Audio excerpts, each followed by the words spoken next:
Hey everybody, this is Dave Casuto with 5-Minute Tech Tips, here to show you how to work with sorting and filtering in Excel. You can see that sorting and filtering can be very helpful to organize your data, see what your data looks like with and without different content, and order it in certain ways.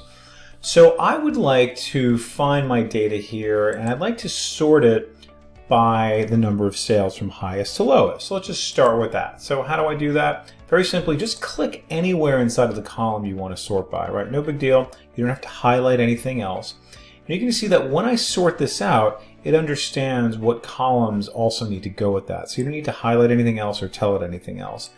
All right, in a little bit, we're going to do a little more complex sort, but for a basic sort, that's all you got to do.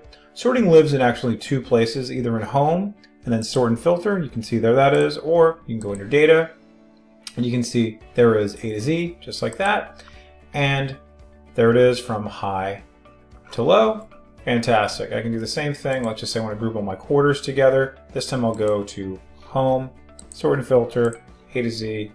Nice and easy. See, now they're all sorted together. Okay? No big deal there. Sometimes you might want to do a little bit more of a complex sort. You might want to sort two things kind of together within each other. All right, so that's known as a custom sort, where we can use different levels to accomplish that. So let's say I want to know my products sorted out together, but within each product, I want to know how those sales rated, and then when I go to the next product, it's going to start all over again from high to low. So what's that going to look like? Let's go over here to Sort and Filter. I'm going to choose Custom Sort. And it's asking me a number of different things here. The first thing I want to show you here is this My Data Has Headers.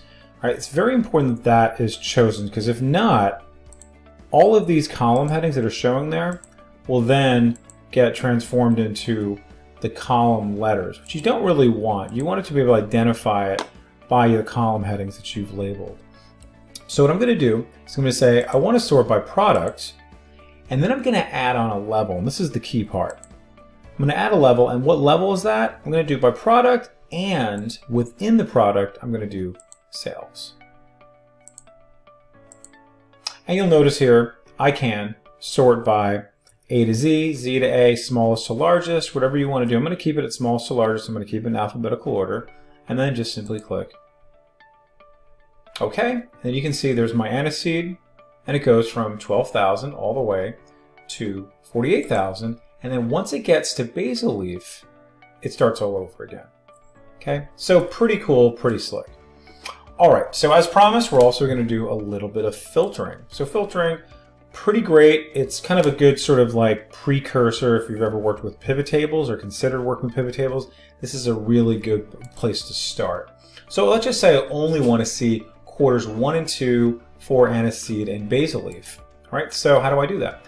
I need to actually filter it. So I click on Data, then I go to Filter, and then it gives me these little drop-down menus for me to very easily filter out by what I want. So I'm just going to uncheck these. Notice a little filter icon comes up there. I'm going to say only those top 2 will now be shown. Wonderful. And that's all. So let's say that's my product, right? That's my territory. So that's all I care about. All right, but we can go a step further. I can say, listen, I want to filter out by quarter 1 and 2, aniseed and basil leaf, but I'm only concerned with a certain number. So when I click on this, yeah, certainly I get all of these numbers here, but I'd really like to actually say over a certain amount. So when I click on this number filter, I get this option of greater than, and then I just put in the number. Everything that's greater than what? I'm going to say 30,000. Click OK. And now, fantastic. I've really whittled it down to what I'm looking for. And you can see all of these are showing as a filter icon, showing me this is what I filtered by. Okay, so really powerful stuff. Okay, that's really not that hard to do, not really hard to accomplish to get some pretty sophisticated data. I encourage you to check out my pivot table videos as well, because you can see how we can work with more complexity, bringing together data in a way that they're a little bit more kind of two-dimensional, and being able to sort of see relationships between them and filtering those out just the same. So what I'm going to do next is just clear out my filter, and now we're back to this. Okay?